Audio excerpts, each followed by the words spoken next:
Hello, I'm here with Doug to talk about email logins and other things. It's Friday, February 16, 2024. So go ahead, Doug. Sam, I got probably one of the best stories for you today. An AM radio station that's been on the air for many, many years sent out a crew to do some brush cleanup around the radio tower and the facilities there where the transmitter is. This is in Alabama. And when they got there, the guy calls his boss and says, "Hey, the radio tower and all the transmitter and all the equipment is completely gone."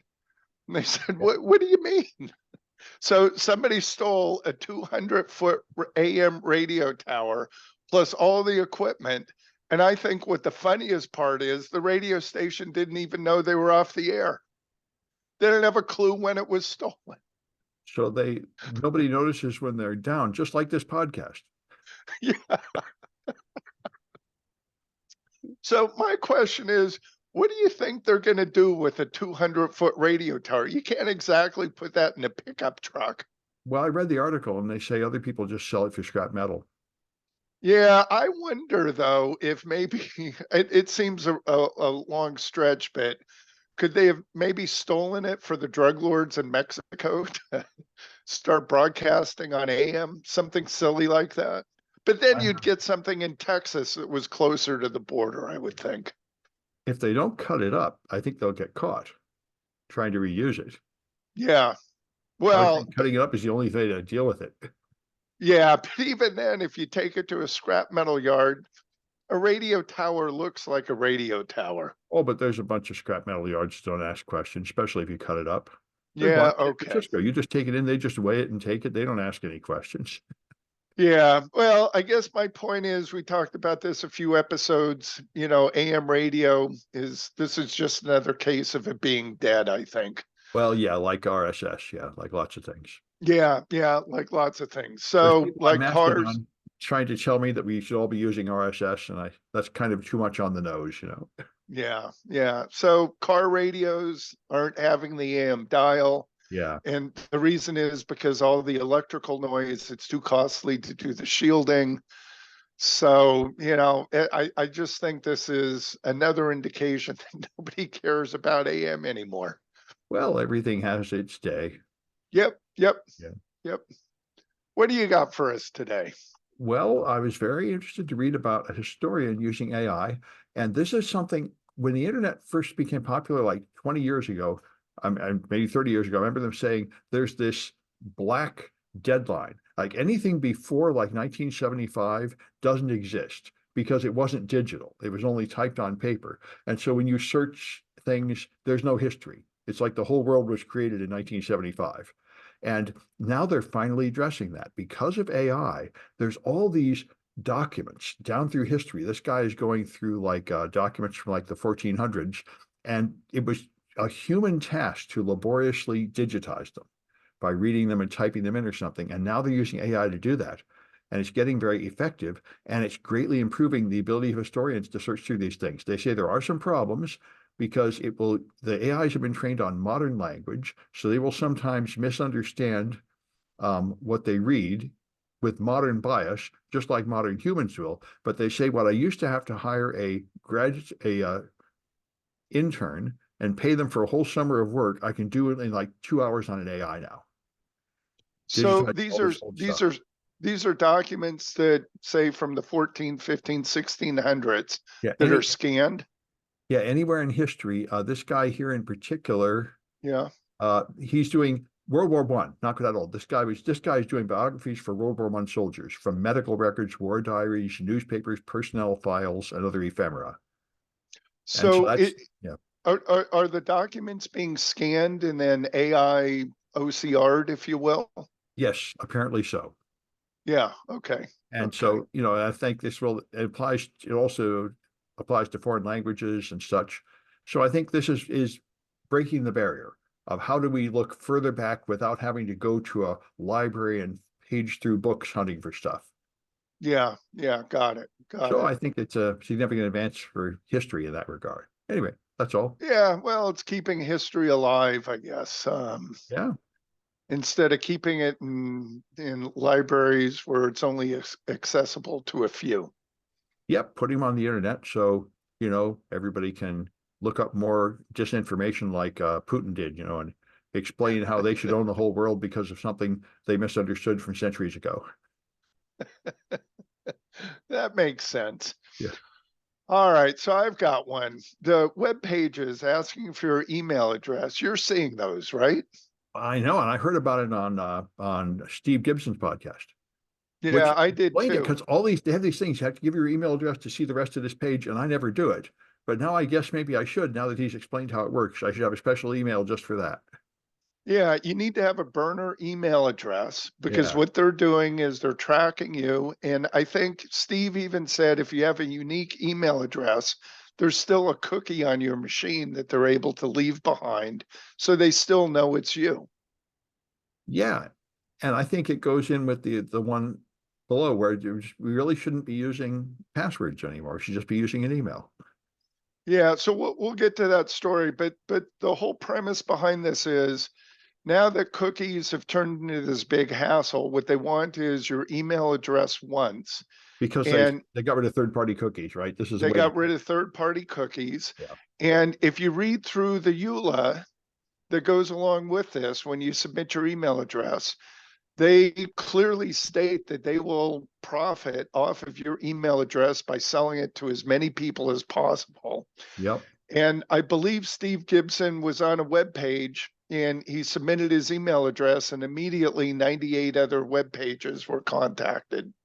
Oh yeah. And this is Yeah. part of the enshittification of the internet that Cory Doctorow writes about.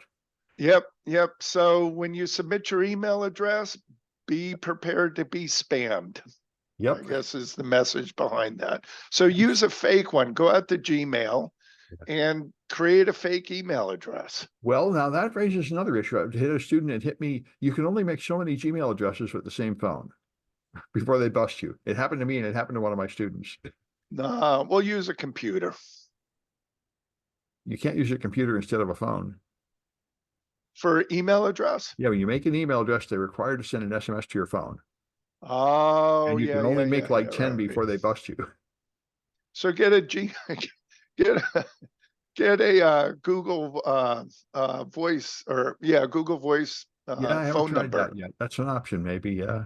All right. Yeah, I've got that. You know, I'll tell you what I did is I use my phone number as an email address, my Google Voice number. So people say, hey, you can't have all numbers for an email address. And you Okay. certainly can. Oh, that's a good thing to know. Okay. Yeah, yeah. So I got a kind of related story. This is with Meta slash Facebook, Hmm. and it's happy birthday. They turned 20 this year, or actually, I guess this month. Zuckerberg started 20 years ago. Like Taylor Swift, it's a real money maker, and I don't understand it, but both of them Yeah, are for normal people, and I'm not the type, I think. no, no. Here's the story with Meta and Facebook. It's for the old generation. The new generation no longer uses that because that's for the old people. Well, I've heard It's, that, but it's also for the old people with normal social yeah, interaction skills, yeah, which I'm not in, I never could understand it. Like he seems, that was the whole thing, like the movie about Zuckerberg, I think got it. He understood why people go to like fraternity parties. And he made an yeah. app that simulates an online version of those parties. And when I was in college, I never went to those parties either. I couldn't understand it. So it seems to be working and that I don't fit in either place. Yeah, well, they're always misfits. You know, I used to get my parents would give me a Bob in the box at Christmas because I was a little abnormal. They wouldn't give me a Jack in the box. Oh, okay. Yeah, but I think I'm not faulting him. I think he's the guy that could hit the majority of people. He made the thing Yeah, most normal people want. And I yeah, think that's why yep, Google couldn't make a social network because Google is like now they call it on this the autism spectrum, the technical people who don't have those social lives. And that's why I tried to make a social network to compete with Facebook. They couldn't do it because they're not the right people. yeah, yeah, They're the exactly. engineers and database people that think mathematically. And Yeah, they're like DEF CON is a place where I meet my people. That's a particular brand of outcast. Yeah, but there's a large selection of people, a large group of people. So Well, it's not like it's not like you're in a minority, if you will. oh, I think we are. I think if you go to DEF CON, you're meeting people on sort of an antisocial, wait, not exactly antisocial, but disconnected social group that I think it's in like 1% of the population. I think hackers are sort of pretty extremely over on the autism scale.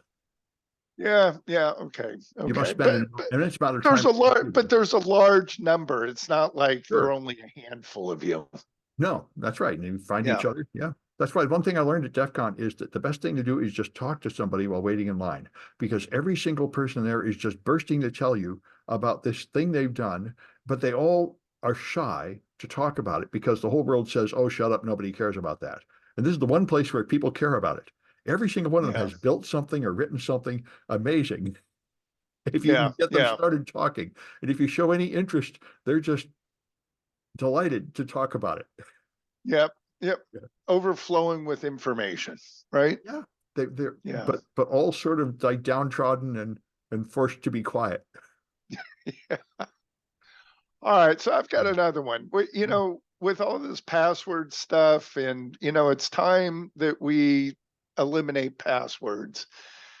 And a lot of websites now and vendor websites are starting to move towards passwordless logins. Microsoft seems to do this. When I go into my Microsoft Yep. 65, it it never asks for my password. It just sends me like an email and I click on something. At first, that's Yeah. pretty disorienting to me.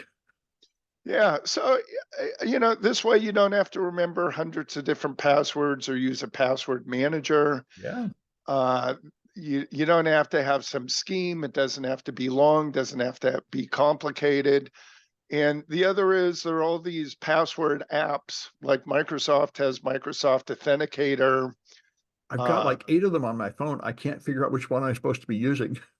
yeah, yeah. I signed up to use Microsoft Authenticator with Google, and it Yeah. always tells me that it's going to send me an SMS message, and I have to approve it, but I never get the message, and I forget to look into Authenticator and approve it in Microsoft's Authenticator. So, Well, you the know, good ones pop up. yep, That I appreciate. yeah, yeah, that I The do. ones that don't pop up leave me hunting, trying to remember which authenticator I used for that site. So it sort of solves one problem but creates another. Well, I like what Steve Gibson said. I mean, you should just email someone a link and they click on the link, no password, no PIN, no nothing. That's Yeah, probably the safest procedure. And the reason it's safe is because everybody has a way to recover your lost password through email anyway. So you're fooling yourself if you think that access to your email doesn't mean you can get in everything. Now it is yeah. creating a single point of failure. Your email is the single point of failure, but it always has been. And now by adding a password manager, you just have 2 possible doors and you increase your attack surface. Agreed. Agreed. You got another story for us, Sam? Oh yeah, I got a couple closely related to this. But the Good. one closely related to this is, so next thing is there's this system, which I forget the name of right now, where you use biometrics to log in. Um, you send a message, then you have to prove with your face or your fingerprint on your phone who you are. Then you get in. And one thing that's been worried all of us as soon as the biometrics came out is, what if someone steals your biometrics? You can't change them. And now that happened. In Vietnam and Thailand, these guys reverse engineered a banking app that used your face recognition and made a pirate app that uses the same system. So they trick you into installing the pirate app, you look in it, it steals your face and it uses it to log into your bank. So that's pretty impressive. I remember when Apple brought out Face ID, they said, we don't store just a copy of your face that could be reused elsewhere. We store some hash version code of it. But if you were able to reverse engineer their app, you could find out how to make that code. And that's what these guys did. So this is so they're taking a picture. You load an app which Right. takes a screenshot of your face. Well, it's But I not a could take screenshot. At least if it's at least the yeah. Apple one is not a screenshot. It's something far more complicated. They actually shine a laser and get a 3D thing, I think. Yeah, but somehow they convert that into a Yeah, mathematical, they measure into something a about your number. face. Yeah, they measure Yeah. some parameter about your face, which you use to log in, and they made it the same as what the real banking app uses. So they get the same measure of your face that the banking app would use. Now they can get in, which, by the way, is incredibly easy on Android because every app is distributed with its source code. You could just copy the code from the banking app that scans the face. And they did it for iOS too. And for iOS, they have to trick you into putting on an MDM mobile device management platform so they can sideload it. But Yeah. once they apparently reverse engineered the iOS app, or more likely, I would think, the iOS face recognition uses the same thing as the Android face recognition. But anyway, they Yeah. So walk me through this again. So you sideload an app. I trick you look at into my phone, right. They right? tell you this app is related, I think, to the bank or something. Then you log in there and they steal your authentication. Now they can log in and take your money. So are they sending the numeric data to the bank Yeah. and not your face? Okay. Yep. Yep. They're extracting whatever token the bank extracts from your face, and now they have it. So this is similar. Steve Gibson brought this up with BitLocker. And I'm going to Yeah. kind of relate this with the TPM chip. And in early versions of BitLocker, the TPM chip was on the motherboard. And Right. if somebody went in there with a probe, you could get what the code was that's being exchanged between the TPM store and the CPU to unlock the drive or Well, gain you can, access. but that's only because you didn't implement a boot up password, without which BitLocker is kind of garbage anyway. Yeah. If you implemented a pin or something, Right. another form, yeah. You're But supposed to have to put in a pin before it takes the code out of the TPM and sends it. right, yeah. But yeah. So again, this requires physical access to the computer, Right. but newer computers, newer CPUs, they're putting the TPM chip in the CPU Which, to eliminate that. that'll make it more difficult, but it doesn't eliminate it, as Joe Grand proved years ago. Joe Grand actually dissolved the TPM chip with acid and reached in with a microscopic probe and managed to probe Yeah. the key in there. But he said he had to destroy 100 TPMs to make it work once. So it's pretty science fiction extreme. Yeah. Yeah. This is so I'm kind of relating that to Yeah. the right. This is, you got to capture the data and then kind of be man in the middle, if you will, sort of. Yeah, but I'm thinking how easy it would be to do it. Techniques we're using in my mobile device hacking class. It's incredibly Ah, easy. I would just download the real bank app. And it did this yeah, 100 times, then just modify it a little. So yeah, it yeah, steals the data. That would be really yeah, pretty easy. yeah. Okay, I got it. You want to do the next one, or I've got another Actually, I one? got another one that ties into what we were saying, which is you're Okay. talking about all how you view a news article now, you have to give them your email so they can send you all this spam. And it turns out, I didn't know this, there are AI girlfriends. There are like a dozen AI girlfriend apps that simulate a girlfriend's personality, and they're totally stealing your data. It's unbelievable. The terms of service mean they can collect all your data, including all the data they get from you from conversation, to talk about your medical problems, your sexual desires, your dark secrets. They're going to sell all that. And they went and analyzed one of them. When they turned it on, within the first minute, it had 20,000 cookies put on your machine. Are you kidding? That's what it said, which is hard to believe. I have never heard a number so big. This is Gizmodo, and they Mozilla did this study. They dug into 11 romance chatbots, and yeah, here it is.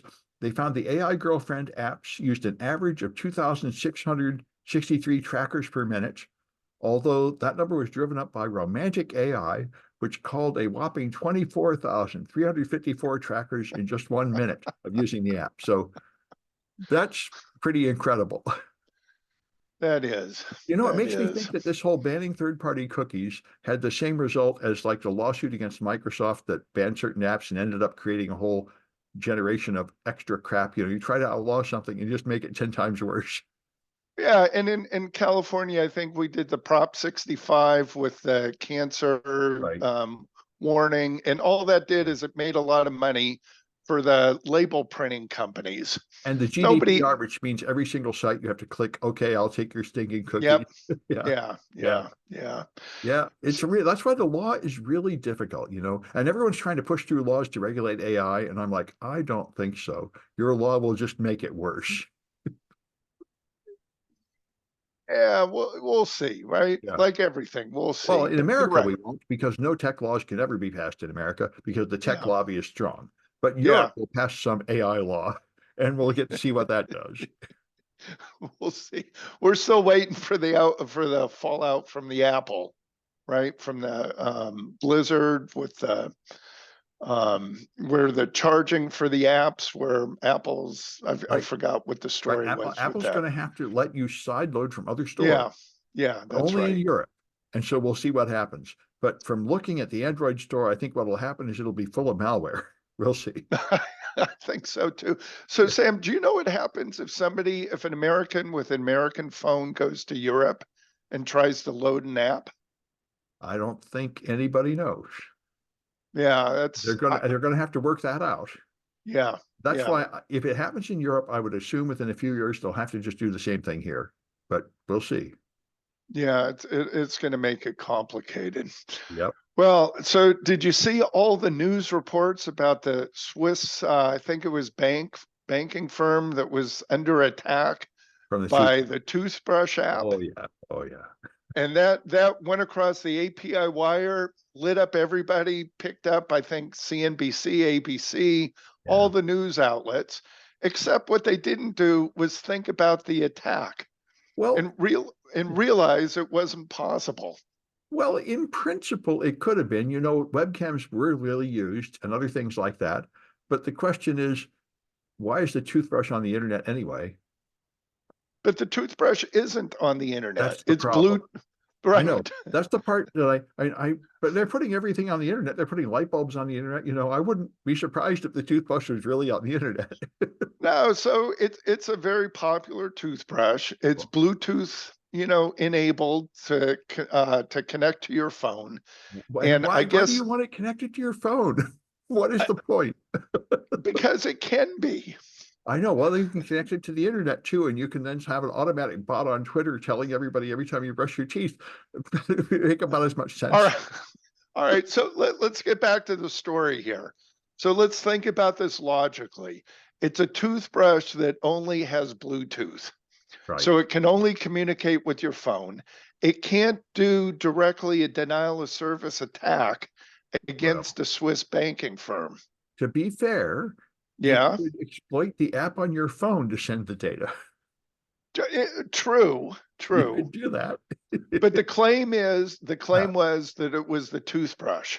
Well, that would not, I think I could do that. If you gave me a couple of weeks, I could program something that goes on a toothbrush that causes the app on the phone to send data somewhere. Yeah, but Sam, you got to be using the toothbrush. Oh, well, I don't know To, that. It might have a keep alive. You might be able to explain, in principle, you could, it's like that where they poison the HP cartridge or the virus. In principle, maybe you in could do it. principle, In yeah. practice, no, it didn't really happen. Yeah, but look, in order to use the phone, in order for the toothbrush to be able to use the phone has to be in Bluetooth range. Right, but so it might only be participating in the attack while you're at home near your toothbrush, but that's all night while you're asleep. You'd get many hours a day out of that. If you really I, had to do this and you paid me $1 million, we could figure out how to do it. yeah, and how much memory do you think, like with the ink cartridge, is in the toothbrush, in the app in your toothbrush? Well, really what you would do is exploit the app to listen for a signal and just modify a toothbrush to send the signal. But anyway, yeah, Yeah, yeah. Anyway, the story behind this yeah. is it turns out when you look at the root cause or the when you dig down in here a little bit, you find out it was an error in translation. It was a Swiss firm that was interviewing a Ordinary. anti-malware, yeah, virus company, and they gave a hypothetical, and the word hypothetical was left out of the translation, which turned into an attack. Well, to be fair, this is how you market security with FUD. You say, your toothbrush is plotting against you to kill you. You have to buy our firewall. Well, This is where AI incorrectly translates Yeah. hypothetical and just leaves the word out. Well, I met a guy a few years ago who was getting all these smart devices, and he paid $200 for a special security gateway, a special Yeah, router firewall to block. And I said, well, that's probably not a bad idea. I mean, you probably don't need to buy a special thing, but you probably do need to have a firewall to protect all your IoT gadgets from the internet. yeah. I remember years ago, I got a call from somebody that said, help, I've been attacked. And I said, well, do you have a firewall? And they said, yeah, we do. And I said, well, is the firewall plugged in? Is it working? Oh, yeah. We paid somebody to come in and configure it. So I went over and I took a look at it, and there definitely was a firewall there. And the rule that was set up was any incoming traffic can go to any incoming device, and any outgoing traffic can go to any outgoing device. Yeah, but another thing Steve said is UPnP means anybody can just open a port at any time. And I haven't checked into that, but I think that's true. I've seen that before where it automatically opens ports places. Yeah, but this was an any Right, rule, right. bidirectional, which Well, which well, yes, you have a firewall, but it's not yeah. doing anything. Well, this is true a lot of security theater. True, For example, true. passwords, apparently. Passwords apparently are just wasting all our time for nothing. Yeah. So do you have another story for us? I do. I think, yes, the last one I've got is rat dick. There was a real scientific journal discussing the biology of rats, and they generated the images with AI. And the images are just the typical horrible gibberish um, that you'd expect. And once again, my link is going somewhere stupid, but they've got amazing pictures of like totally distorted rats, and all the labels are not real English. Just garbled scientific sounding words. And this was peer reviewed and published in a real journal.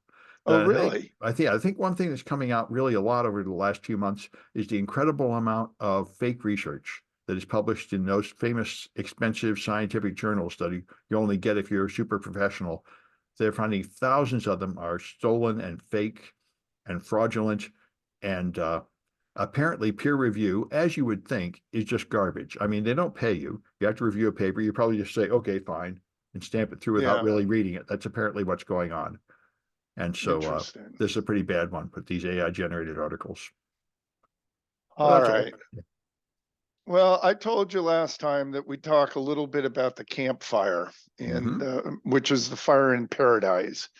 And I've got do a screen share here, and hopefully this has gone live. Yep. And this is on the website Hackaday, and this is examining the PG&E transmission lines Mm-hmm. that claimed 85 lives and billions of dollars in damage. And just to let everybody know, maybe should I go full screen? Is that better? That's fine.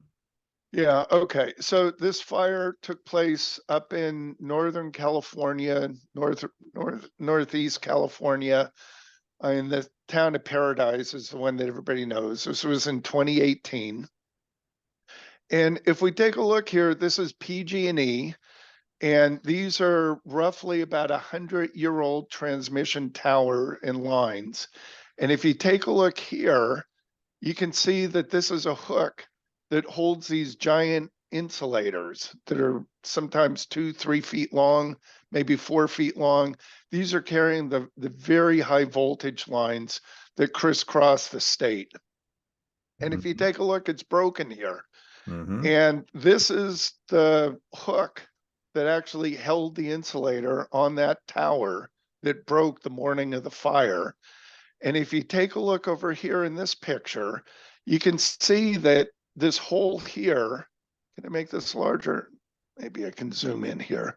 If you take a look here, you can see that this hole, which should be round, from the wind up in the Sierras would whip that hook back and forth, and metal fatigue would come in, and eventually it made this hole oval. Mm-hmm. Somebody at some point in time realized that that needs to be replaced, and they added this part to it. They bolted this on up here. And again, the hook made this round hole oval, Yeah. but at the same time, it caused the hook to be cut right through. kind of like a butter knife going through a piece of metal there, going through bread. Yeah. So once that let go, that high voltage power line hit against the metal tower, which showered down showered down sparks onto the grass that's down below, which started the fire. Now, normally, this is an event that happens fairly frequently with PG&E, and PG&E pays a fine, and they send out the fire department. PG&E saves money because they don't have to inspect these power lines, which is at a large cost. They also don't have to maintain the right of way with trees to cut foliage that may brush up against those in high winds. Mm. So PG&E wins profit wise. Executives get money, shareholders. Remember, stockholders, they all make money on this. Remember, PG&E is a for-profit company. Mm. So PG&E in the Bay Area has a lot of these high voltage lines. And there was a PG&E employee who was inspecting some of these and admitted that some of these towers here have the same conditions. And PG&E is still not doing anything to take care of it. Well, I read years ago they said that PG&E from now on would be blamed for all fires, just assumed they caused them, and they're going to have to pay the damages. And now they're saying they're going to underground their lines, but they Yeah, well, clearly can't do them all. no, you're not going to underground thousands of miles of transmission But lines. but you could inspect them, and you could probably inspect them with a drone, which would make it much cheaper. True, but again, I believe this power line here, if we look up here, was built in 1921.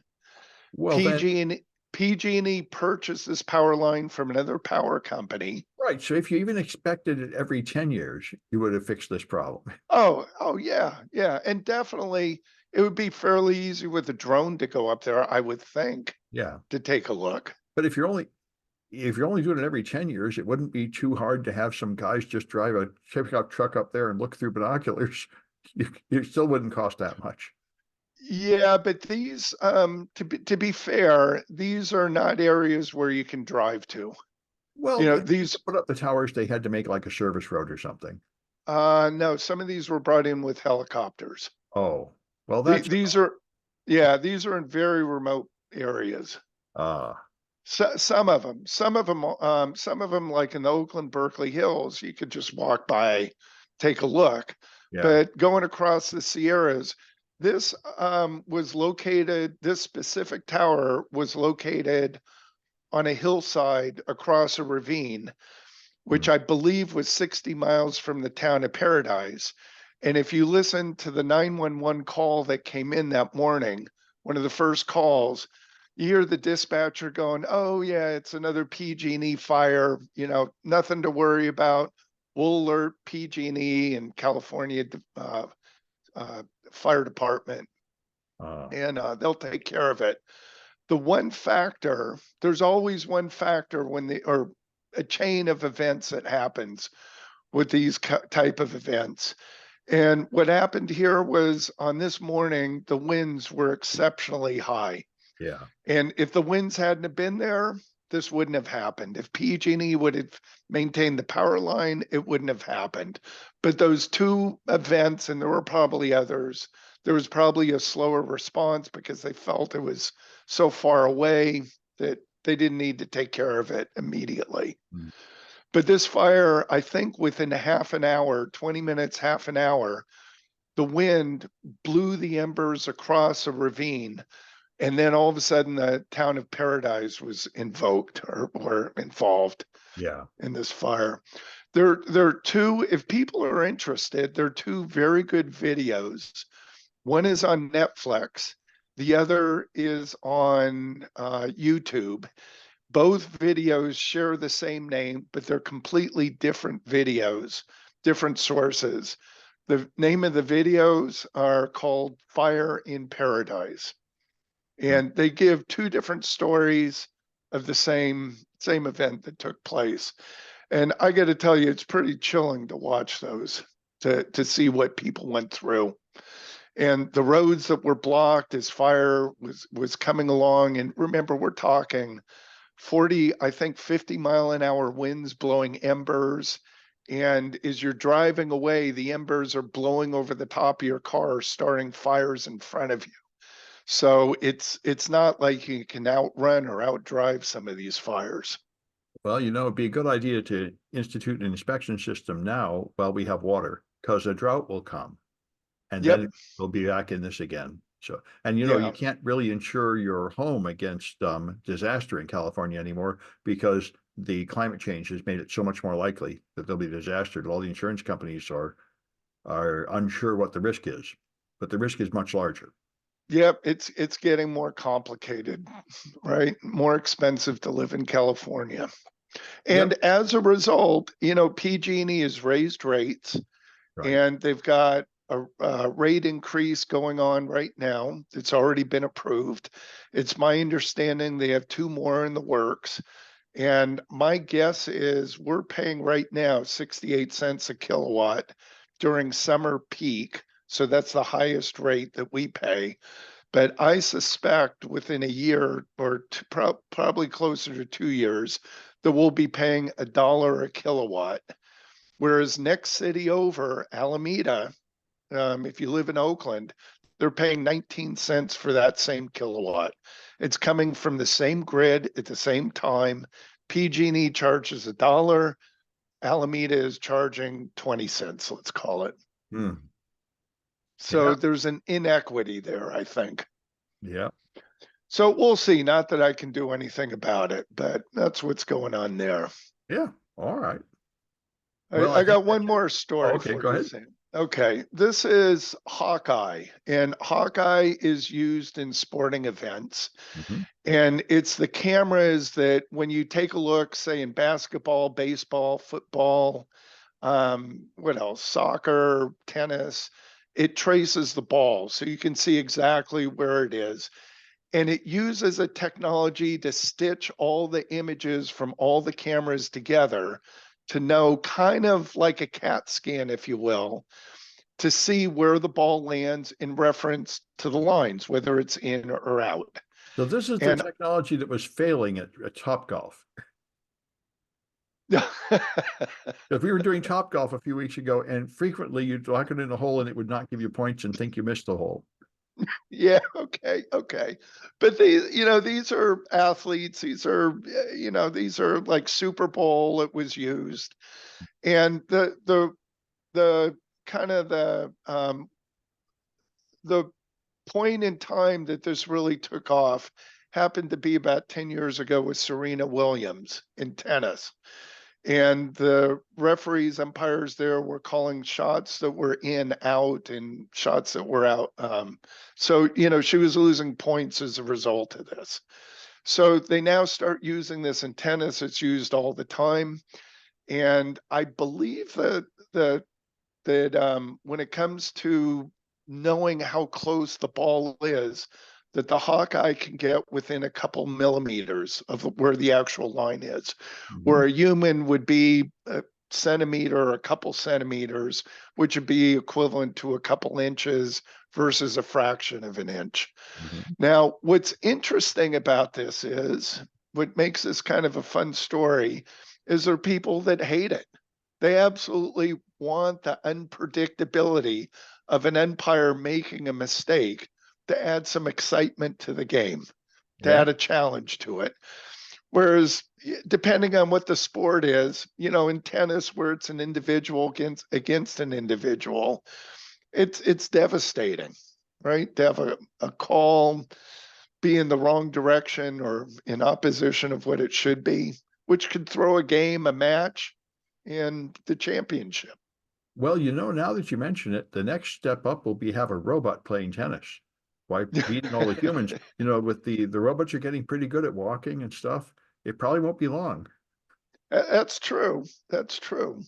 So the thought is now that replace the referees, umpires, and judges, Yeah. right? You don't need them anymore because now you have Hawkeye, and they're the ones that are calling the shots. I It, remember in it the 70s, there was a big deal when they had the photo finish, where they take a photograph to see if it was in or out and who won the race and stuff. for like horse racing. I thought that went way back. Yeah, but I think it became popular in like other sports too. They had slow-mo replays and photo finish. Now they had video cameras and everything in the 60s and Yeah, 70s. yeah, And yeah. therefore that would presumably improve this umpiring, right? Yeah, yeah. You know, like with a horse race, you win by a nose. How do you know? Because you have the picture. Right. Yeah, yeah. So we'll see. The idea is now we're going to replace umpires. The thought is with AI. We'll see. Well, I don't know why you need AI. It seems like a simple yes/no decision. But anyway, Yeah, it is pretty interesting. There were some soccer matches where they showed a goal was right on the line and it was blocked by the goalie, but it crossed over just enough, and that was a soccer championship winning point. So yeah. we'll see. I don't know if you can use it in all sports. Um, Skiing, maybe some other sports. I don't know if that would work so well. Maybe, maybe not. If it's actually tracking the path of the ball, it seems like it would have tons of military applications. It reminds me of those things we saw at the Computer History Museum that track an airplane to fire anti-aircraft guns at it. It's a Yeah, similar problem. yeah, yeah, similar. Yeah, yeah. But again, I relate this to a CAT scanner where you have multiple cameras that are taking multiple views. Right. And the other cameras, through an algorithm, they're able to fill in the missing data Yeah. based on the other cam. Yeah, which is how a CAT scan works. Yeah. All right. Well, that's it for me today. Yeah. Me too. All right. That's it for this one. We'll have another one on Tuesday. Sounds good.